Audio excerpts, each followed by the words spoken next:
Welcome to the Global Investor Podcast, a show that focuses on helping foreign investors enter the lucrative U.S. real estate market. Host Charles Carillo combines decades of real estate investing experience with a professional background in international banking to interview experts in all areas of U.S. real estate investing. Now, here's your host, Charles Carillo. Hi, global investors. Before we get started with today's episode, are you looking to finance your U.S. real estate investment as a foreign investor? Contact universalcommercialcapital.com. They do not require any credit history, employment, income verification, or permanent residency status. All you need to have is the minimum 35% down payment in a U.S. banking institution for 2 months. Rates start at 6% with a 30-year term. The whole approval process can be completed in 30 days. Call 888-334-9039 or email them at info@universalcommercialcapital.com. Welcome to another episode of the Global Investors Podcast. I'm your host, Charles Carillo. Today we have Dan Handford. Dan is a managing partner of PassiveInvesting.com, an apartment investing firm based in the Carolinas. He has led his apartment syndication company to acquire over 2,000 units with a portfolio valued over $220 million in just under 24 months. He is a passive investor in over 4,500 units spread over 21 different syndications and provides free education through his network of over 50 meetups spread across the U.S. and his podcast, Multifamily Investor Nation. So thank you so much for being on the show, Dan. Glad to be here, Charles. Looking forward to providing some value to your audience here.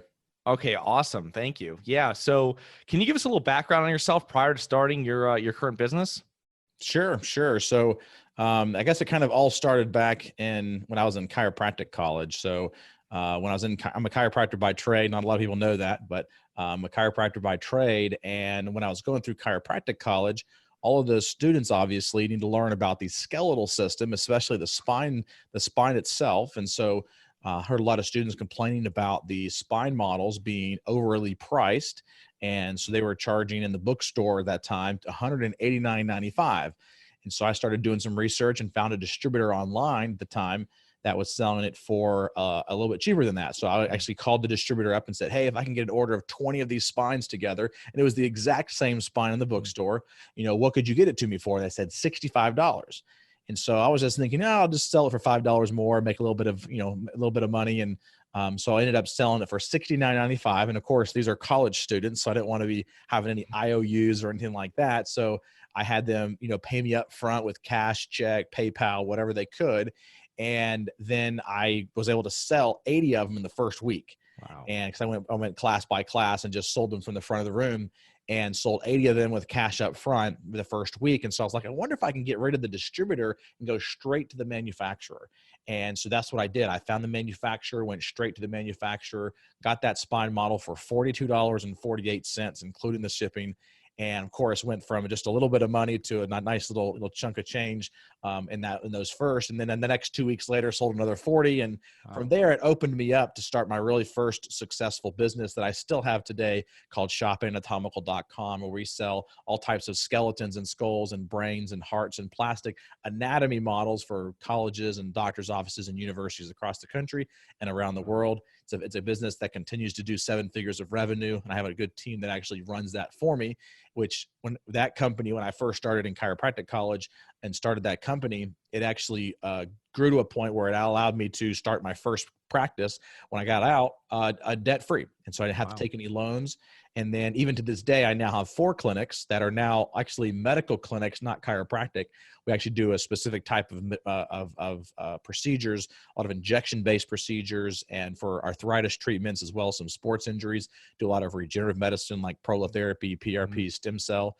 And from the revenues that we were making off of that, obviously we were having to pay a large amount of money to the government in taxes, over 6 figures. And so we just decided that we wanted to try to find a way to reduce our taxable liability. And that's what kind of led me into the real estate side of things, diving into multifamily and wanting to go large right out of the gate. So you chose real estate as your investing vehicle mostly for the passive income and then also for tax benefits. Correct. Okay, awesome. So what were your first couple real estate investments that you made? Were they passive in other deals, or did you start off active? and some Yeah. So smaller. outside of my primary residence, which I don't really, I know it's a real estate investment, but I don't really think of it as like a real estate investment because, people buy houses all the time. Right. But so anything outside of my primary residence, I started doing LP or passive investing Mhm. in apartments. And that's what I first got started with. And even to this day, all but one of my investments is in an apartment complex. Oh, wow. Okay. Yep. So Awesome. I started out as a passive investor, then started to syndicate or co-syndicate with other operators for two or three deals, and then started to do my own deals. And then since then, I've been doing all my own projects. So where are you guys focused right now? You're focused, obviously you're based in the Carolinas, so that probably is your primary market. Where else are you guys looking? Yeah, so I'm actually located, myself and one of our other partners is located here in Columbia, South Carolina. Mhm. And then one of our other partners is located in Charleston. We actually don't, oddly enough, invest in Columbia, South Carolina. There's just not a lot of economic drivers that really create some stability in this market. So there's really 4 primary markets in the Carolinas that we're looking for. The first one is going to be in Charlotte, North Carolina, and then Raleigh, North Carolina, the whole Raleigh, Durham, Chapel Hill kind of triangle area. And on the south side is in Greenville, South Carolina, and in Charleston, South Carolina. Charleston. Okay. So what are the main factors your team looks for when underwriting a potential deal? Well, the biggest thing that we're looking for from the very beginning is can we achieve the business plan that we're trying to achieve on that property? And there's a lot of things within the underwriting that could be changed or modified to make sure that we actually hit those numbers. So obviously, from a high level, the return metrics are definitely something that we're looking for. So if there's 2 different types of assets that our group is looking for. The first one is going to be a B+ asset with some value add component to it, usually built between about 1995 to 2005, give or take a couple of years. Mhm. And then also a Class A asset, which is at least 5 years old and has a very stable, financial history from when it came online. And so depending on which one we're choosing, obviously the return metrics are a little bit different as far as our targets, as well as the hold time frame. So most of our assets, though, are usually anywhere between 5 to 7 years old and are anywhere between about a 13-14% on the low end for those higher end Class A assets, upwards to about a 15-16% on the nice B+ assets. Okay. What is your role at passive investing mainly? So I'm primarily, I'll tell you, all 3 of our partners are kind of, separated in our duties, so we don't have a lot of overlap. There is some overlap, but one of the things that I've always learned from business in general and seen a lot of partnerships fail is that you have to have some very clear delineated duties for each one of the partners. Mhm. And if each one of the partners are doing the same thing, a lot of times there's a lot of overlap and it creates conflict, and that's when a lot of times these partnerships fall out. And so when we set out to kind of find the partners for our group, we wanted to make sure we had people that were specific for each one of these roles. So my primary role is on investor relations and marketing, as well as on the overall strategic objectives of the group. And then we have our second partner, which is Brandon Abbott, and his goal and role is really around acquisitions and construction management, because that's kind of what his background is. So he works with the brokers a lot, as well as the property managers, and making sure that we're hitting the targets and the budgets that we're looking for as far as when we're doing our renovations. And then our third partner is Danny Randazzo, and his background is as a financial analyst. And so he, of course, does all of our finance piece. So he does all the financial due diligence, the financial underwriting, works with the attorneys and the lenders and the like. So when you're focusing on investor relations and marketing for your firm, what are some of the activities that you're dealing with? Obviously, you have your whole education portion of your business with your podcast and everything like that. What other roles are you taking on, or activities are you taking on at Passive Investing that kind of builds the brand? So for other syndicators that are building their brand right now. Sure. So, I mean, there's 2 sides of it, like you mentioned. There's the Multifamily Investor Nation group, where I have the MFIN podcast, and I also have the MFIN weekly webinars that we do. We've got a YouTube channel. We have all that stuff going on. That is really geared towards, trying to educate other syndicators on how to do what we're doing and how to do syndication in general. Because there are a lot of people that, think that they want to do syndication, and then they find out about it and they're like, oh man, this is a lot of work. Here, you have my money, you do it, right? And then on the other side of it is there's a lot of active syndicators that have 401ks or IRAs that they cannot invest that in their own projects. And so because they know who I am and I've taught them some things, they actually have invested in our projects as well. So it kind of goes both ways when it comes to that. But, and as far as, I'm not sure what the rest of your question was. Repeat your question again. I was just seeing exactly the different avenues you guys take Oh, for building your brand. So I'm back on track now. Sorry, I had a little bit of a sidetrack there. Sorry about that, Charles. So that's kind of what we're doing from the MFIN, the Multifamily Investor Nation side of things, and then from PassiveInvesting.com, I have another assistant on that side that helps me from the investor relations piece, and she actually focuses on any of the investor updates that have to happen as far as if an investor wants to update their distribution forms or transfer entities, or we're raising funds for a project. She's making sure the PPMs are signed and filled out properly, and all the distribution information gets put into our portal, and all that kind of good stuff as well. And then of course we have a whole education arm for our own investors as well. I'll kind of swing over here for those of you who are watching this thing live. You can kind of see we actually put together these things right here, this is our March 2020 newsletter. It's a nice magazine that kind of goes out, or newsletter that goes out to the investors. We do an investor interview, and then we also give them information inside of here, and they include things for the family, like I have a little word search on the back, and we also include a coloring page for the family as well. And that goes out there on a monthly basis. So we're creating content for that. And then of course, when we have a project, we're also putting together, you can kind of see this on a high level. This is a project that we put together for our most recent deal. And basically just, it's a 70-page, investor packet or offering memorandum we put together, and that goes out to all of our investors as well. So there's a lot of things on the back end that's going in from the education side, but also every investor we talk to, we have that comes through our website. We talk to, like me personally, I talk to each one of them and discuss their investment goals and see if they're the right fit for us as well. So so you guys are looking at B+ assets, A assets. What is the other specs that you're looking for? How many doors do you guys focus on? What are some of the things that you're not looking for that you would pass on? Yeah. So, I mean, we don't really have a door count that we're a minimum at. Ours is more of a dollar amount. So our minimum is 20 million in acquisition. So inevitably you're going to be pretty much over 100 units, probably over 200 units, depending on where you're at. But our minimum is 20 million acquisitions. I mean, before the whole COVID-19 thing happened, we had 7 LOIs out ranging from 35 million upwards to 72 million. So it just obviously when COVID hit, a lot of those deals kind of were put on hold, and things like that. So it just depends. But as far as where we're actually looking at for those deals, we're trying to find deals that make sense for our investors, which is one of the reasons why we pivoted in 2020 to go towards more of the higher end Class A assets, because we had a lot of our investors that said, hey, we want to get away from C because we think that's a little bit more risky right now, which if you look at across the entire spectrum of investments, anytime you see an investment that has a high return, what also comes with that? High risk, right? And so you can see that same thing as you go down the asset classes. Class C has, Class D, if you want to go down there that far, has a really high risk and really high return.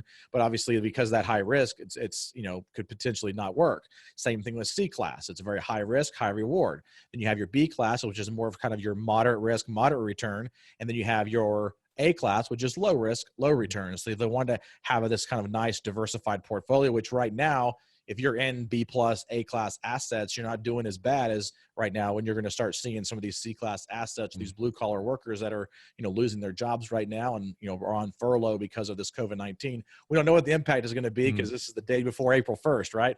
Rents are due tomorrow. So we'll see what actually happens over the next couple of weeks. So transitioning to my next question. So how is your firm handling COVID right now, the crisis? And I mean, obviously we have no idea what's really going to happen.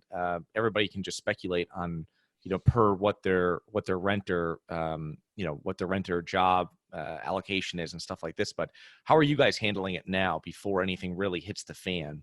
Sure. So we're prepared, right? That's one of the biggest things we're trying to do right now. March rents came in, as usual. This April 1st is really going to when the rents are supposed to be coming due, when they're going to be, showing us, on which one of these assets, or we have more, renters that are going to be impacted the most. But before this even happens, obviously from the property management side of things, we're making sure that, right now all of our amenities are shut down. We're practicing social distancing, and we're having extra cleaning and precautions and things like that. And we're still doing, on-site tours on some of our assets, but obviously doing that using masks and gloves and all this kind of stuff as well. I mean, just today I was having lunch with one of our partners, Brandon, actually, and he said, actually, one of our properties, early this week signed up 2 more leases, right? So leases are still happening right now. It's just a little bit slower as far as the volume is concerned. But the other thing from a renter's perspective and making sure their rent payments are due, there's really kind of 3 things. Number one, we're making sure that the actual residents know that there is some assistance available for them. So if they've lost their job, there's unemployment benefits available, and where to actually go get those. And obviously talking to them about the stimulus package and setting up payment arrangements for them if necessary.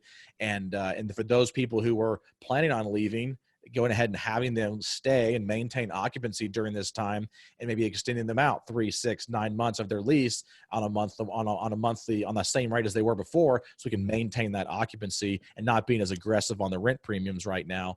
And then the second thing, of course, that we're looking to do is for the property itself, because we have on-site management there, we're looking for the payroll protection program with the SBA, which is going to allow us to be able to, offset some of the downsides of what has happened with the COVID-19. And then of course, there's also the disaster relief loan program, which allows us to be able to take advantage of some of those opportunities as well. So there's a lot of different things that we're doing and moving parts and making sure that the property will continue to be able to sustain itself through this little bit of a hiccup. Yeah, we're doing the same things there, letting all of our tenants know about the government programs, whether that's state, local, federal, disinfecting your common areas. We're doing our elevators, door handles twice a day. Just kind of getting in front of it as much as possible and trying to minimize disruptions with any type of rent that's coming in. But we were chatting about it a little prior before we started recording, but is it any way of possibly underwriting? Obviously, you guys had 7 LOIs out. So is there any way of possibly underwriting this? Are you guys putting all of your acquisitions on hold for 90, 120 days? Or how do you guys go back now? And when you speak to Danny and stuff, like how are you guys even looking at stuff or pushing stuff off? Sure. So I would say the majority of the assets that we were looking at, we kind of pushed off because of the unknown. But depending on the acquisition and the asset, we are still acquiring right now. So we have a deal right now that's under contract that we're moving forward with. We're actually closing it probably in the middle to the end of May, right? And but obviously, when we put that deal together, we kind of knew that this stuff was coming along the line. So our rent premiums are not very high. Like over the next 12 months, I think it's like $9, and it's going to take us 12 months to do that. So, but the deals that we were underwriting before that had a large, heavy CapEx, which that one doesn't, but the ones that did have a large, heavy CapEx where you're trying to achieve those rent premiums over the next 12 to 15 months, and you're renovating those interiors and doing some upfits on the amenities, those are going to have to be pushed out. Right? Anybody who's underwriting a deal right now cannot underwrite that anything's going to get done in probably the next 3 to 4 months. Yep. So to be able to, underwrite for, if you're originally projecting, 12 months, it's going to be at least 15 to 18 months before you can renovate those units and achieve the stabilization that you're looking for with those rent premiums. So there's ways to underwrite it, but the biggest factor that's very hard to underwrite right now is the debt market, because there's so much volatility right now in the debt that you don't really know where your rate's going to come in. So being able to stress test your underwriting model on the best case and the worst case scenario and kind of coming up somewhere in the middle is the best way right now to actually underwrite these types of assets. Yeah, the other thing too is when you're talking about debt is the possible pending like Fannie Freddie reserve requirements that I hear are coming out, where it's now, you're putting, I was reading 1 year of debt and then debt 1 service. Year of actually your maintenance and repairs, which used to be just like $250 a unit or something per year or whatever. So that's going to be something that's going to possibly drag down returns. And then it's also going to just be, much larger raises. So. Yeah, I mean, and it really depends on the size of the deal, and it depends on where that asset is located. And because I know for Freddie and Fannie, their small balance program is where they're putting this on the most, right? But and it also depends on your leverage point. So if you get below a certain leverage point, then a lot of times these reserves won't be in play anyway.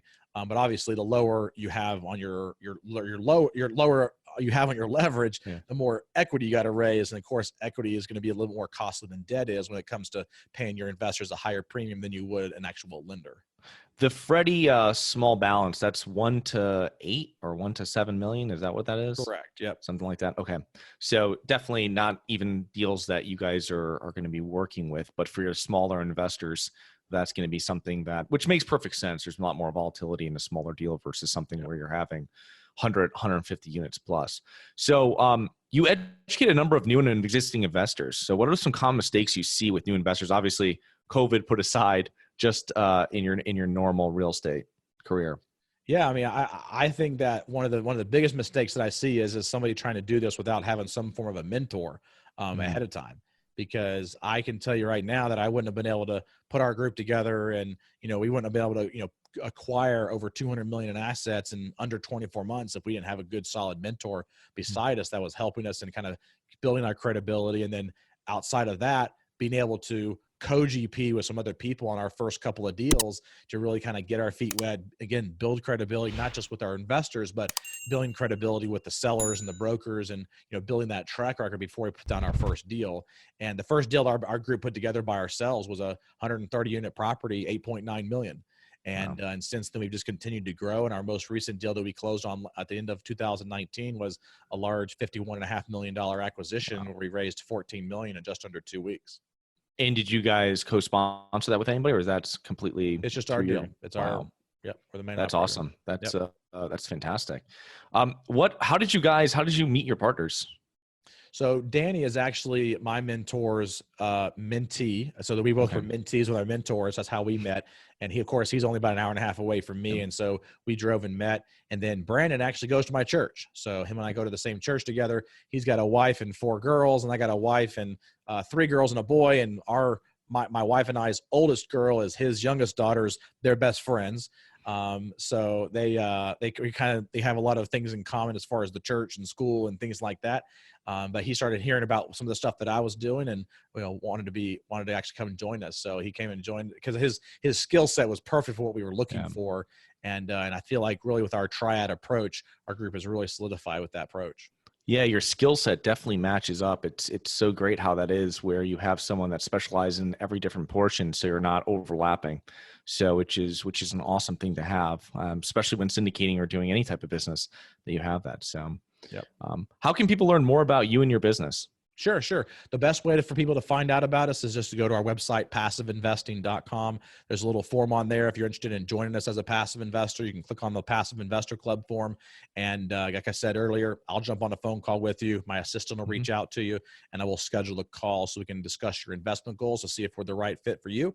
And then if you're interested in some, training on multifamily, you can go to multifamilyinvestornation.com or go to mfinpodcast.com to go subscribe to our podcast, which is all about multifamily. And we only interview people who are actively closing deals. So if you have to close a deal in the last 12 months in order to be on our podcast. We dive deep into those deals, about how they found them, how they acquired them, how they worked with the lenders, and how it came up during due diligence, and also how they worked with the investors, and what the equity splits were, and kind of getting a lot of the nitty gritty on these deals. Awesome. Well, I'll put all the links to that in the show notes. So thank you very much for being on the show today, Dan, and look forward to connecting with you in the future. Awesome. Thank you so much, Charles. I appreciate it. Talk to you soon.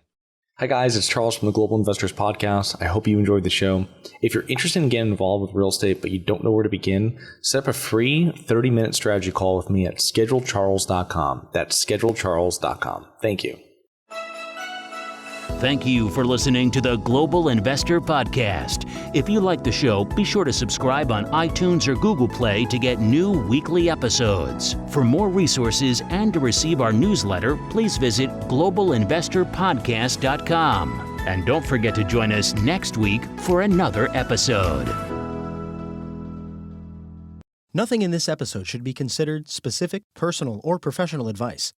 Any investment opportunities mentioned on this podcast are limited to accredited investors.